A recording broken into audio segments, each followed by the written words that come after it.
Good afternoon. Good afternoon. It's great to have you here.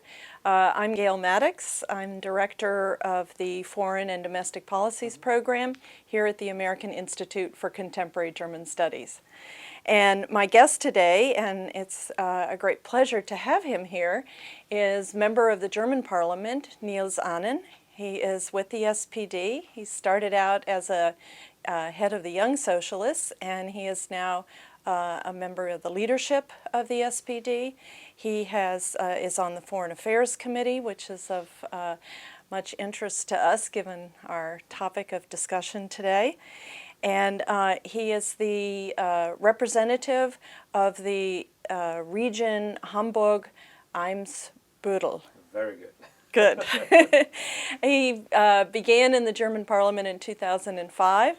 And he knows the United States quite well. He's been with the German Marshall Fund. He's been in Washington numerous times. He's also an expert on the Middle East, on Latin America, on Central Asia, and a number of other areas. So, and particularly Russia, which we're going to look at some today. As a member of the Foreign Affairs Committee, he served on the Subcommittee for Arms Control and Non-Proliferation. He is the head of the sort of SPD group, is that correct, on the Foreign Affairs Committee. So we really want to thank him for talking to us today. And maybe I should turn then first to that subcommittee position in arms control and non-proliferation, and just ask you about the big headlines for today.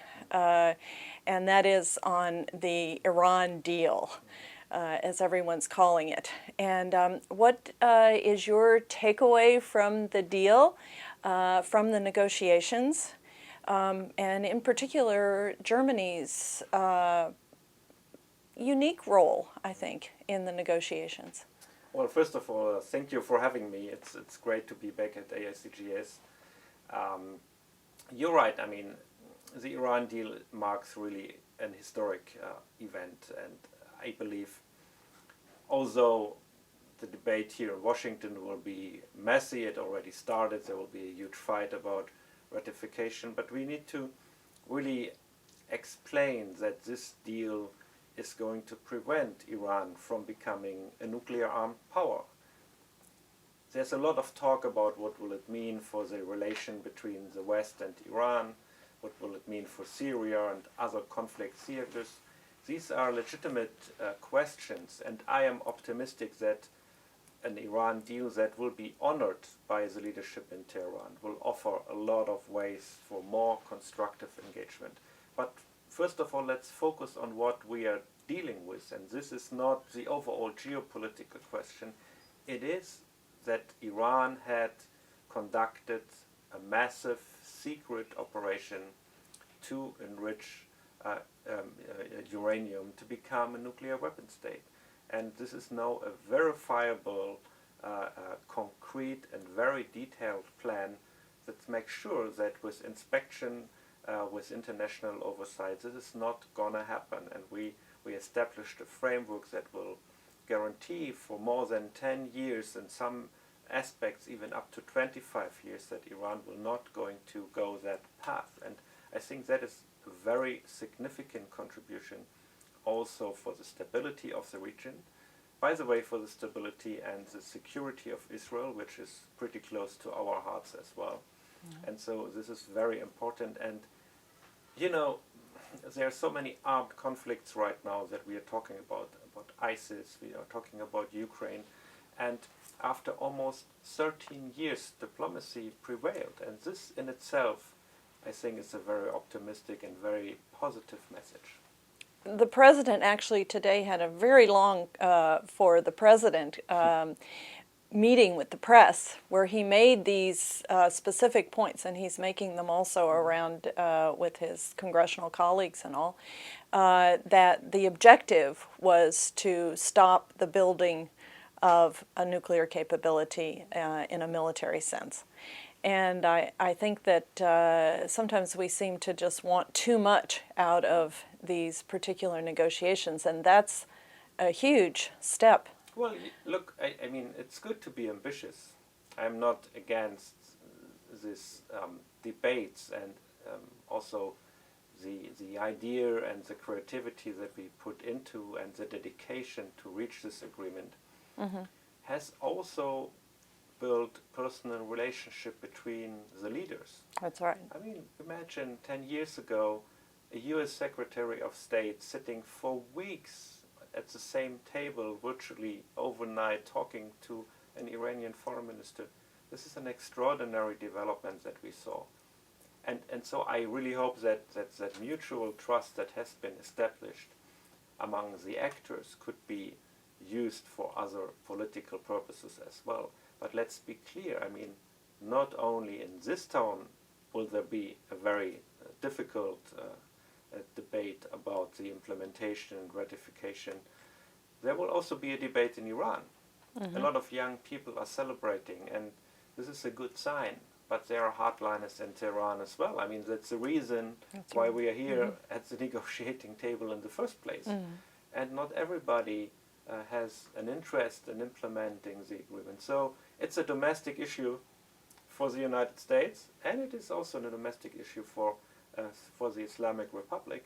But if Zarif and Rouhani, and apparently with the blessing of the Supreme Leader, will be able to implement this agreement, it will change Iran to the better. Well, you've been here when it was announced, Yes. and so you've already seen that the gauntlet's been thrown down from a number of different directions in the U.S., and the political parties will be each taking their own stances and numerous other stances. Will there be that kind of debate in Germany? No. No, not at all. That's good. I like that answer. It's a very easy answer. All the four political parties excuse me, that are represented in the Bundestag endorsed the Iran deal, and even the opposition thanked Foreign Minister Frank-Walter Steinmeier and his team for their enormous efforts to contribute to this solution. So fortunately, there is no dispute in the German public, but we have a different system. So the Bundestag has not to vote on this agreement. Yeah. Either. So this is also different. So we won't see the kind of battle on the other side. No, but we have been briefed about every step that the negotiators has been taking. So our parliament was involved in a way, not in an active role in the negotiations, but we have been briefed, and our administration was also asking for feedback, and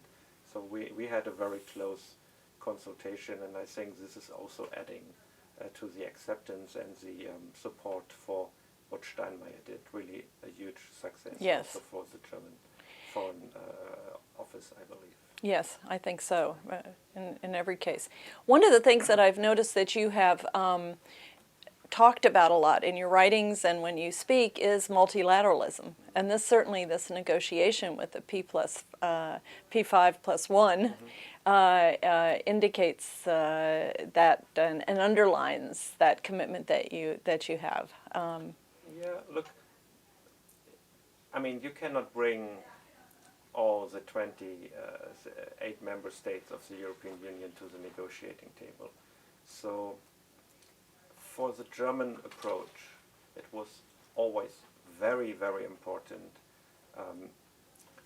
that we have the High Representative Federica Mogherini in the lead, representing the united endeavor of the European Union member states. We had the support of very important member states as well. They have been contributing also with knowledge and political support. And I think, you know, these days also in Washington there's a lot of talk about the messy situation in Greece and lack of leadership and dedication in Brussels. I mean, we are all open to criticism, but this Iran deal is a huge success for the US administration, Secretary Kerry in particular, I think our foreign minister, but it's also a success for Federica Mogherini and the European Union. And we should not forget about the role of coordinating this group of countries. And so My belief in diplomacy and also in European foreign policy has been getting a little boost. Right Good, now. good. I'm glad. Let's move to one of those members of that multilateral effort, and that's Russia, Yeah. and a place, Ukraine, where there's not the degree of, let's say, overlap sometimes in mutual interests. And you've written a very interesting paper about Russia, and I thought that it might be good here to have you just talk about what the thrust of that was, and any sort of recommendations and conclusions that you came to in that paper. Well, look, for us, the Ukraine conflict is simply a terrible incident and situation. When I grew up in Western Germany, in Hamburg, my hometown, became involved in politics, I could never have imagined that we would have around 7,000 people losing their lives in a military conflict. Yeah, that's right. In the center of Europe. And Ukraine is a European country. We should not forget this. Mm-hmm. So this is threatening the entire idea of European integration. Of course, Ukraine was not on a path to membership, and they're certainly not right now. But the idea of the European Union's neighborhood policy was to extend that sphere of prosperity, of stability and peace also towards our neighbors. Mm-hmm. And the great German Chancellor Willy Brandt, who was a leader of my party, he believed that we can only live in peace and stability if our neighbors are well off as well. And Foreign Minister Steinmeier recently in the Bundestag said, and he even said, not only our neighbors, but the neighbors of the neighbors. So we don't believe in that zero-sum logic, but apparently the Russian leadership is following a zero-sum logic. So the strategic challenge for us is to confront the Russian aggression without sacrificing our own idea of Europe and of the benefit of cooperation and interaction. And this is not easy. And one thing is for clear, Russia will stay as a big power in Europe, as a European neighbor, also as a European country. And we need to get somehow along with Russia. And so I am afraid that this is not going to be solved in an easy way. It's not going to be solved quickly. We need to contain spreading the conflict to other parts of our neighborhood. We need to support the Ukrainian government and the Ukrainian people who are facing real economic calamities. But we also need to keep the negotiation avenues open with Russia. And that's what we are doing sometimes on a daily basis. The foreign minister is talking to Mr. Lavrov. The chancellor is using her contacts with President Putin. And we're bringing in organizations like the OSCE. That is an organization where Russia is a member. So we should not give up, but it's clear this is really posing a threat to the idea of European integration and the rules-based order that we have been creating, by the way, together with Russia, which is now not playing by the rules that itself signed and agreed to. Do we throw out Minsk? Is Minsk over? Is it a basis on which we can build? Look, that's what I'm constantly hearing here in Washington. And it is true, the ceasefire agreement is not being honored. We are receiving reports also these hours that news casualties have been reported from Ukrainian soldiers who lost their lives. The sad truth is both sides are not honoring the agreement. And this is also including the Ukrainian side. But you know what? Minsk is the only document that we have that has been signed by both parties and is including the separatist forces. So if we give up on Minsk, we are left with nothing. I don't think that will be in the interest of the Ukrainian people. It would probably be in the interest of some hardliners in the Kremlin. So we should insist again on implementation, and we should not let the Russians get out of the hook. In what ways are the Ukrainians not abiding? Can you talk about some of the differences? You said both are at fault.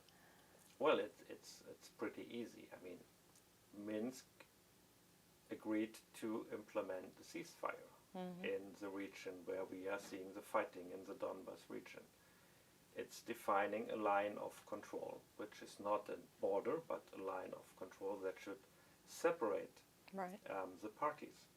And there was a very detailed timetable to withdraw heavy weaponries from the region. And not only the separatist side is still fighting and is bringing back heavy weaponry into the combat zone. This is also, and this is not, I mean, my invention, this is reported by impartial observers like the Special Monetary Mission, bringing back heavy weaponry to the fighting region. And the ceasefire violations are mutual. I'm not saying that this makes the Russian aggression equal to the Ukrainian behavior.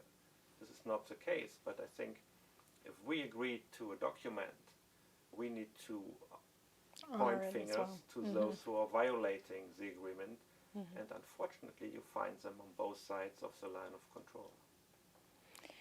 I guess I'll just end by asking, what do you expect for next 2016 and the OSCE Chairmanship? Well, we have an ambitious agenda. We want to revitalize the organization. The headquarters and the staff of the OSCE, they are doing a tremendous work because all of a sudden they had to organize Very busy. a huge operation, yeah. which is really important for us and for the people in Ukraine, especially providing also lawmakers with impartial information. We want to strengthen the political role, the OSCE, to be used more as a platform for dialogue. So I'm optimistic that we can contribute, but sometimes I'm not so happy that right now Germany is in the lead because expectations are so high. Yeah, that's true.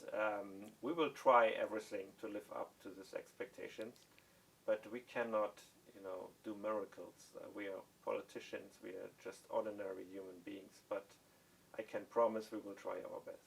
Thank you very much, and thank you so much you. for Thank doing this today for us. Absolutely. Really good to have you at Good to be American back Institute for Contemporary German Studies. Thank you. So, thank you. Okay.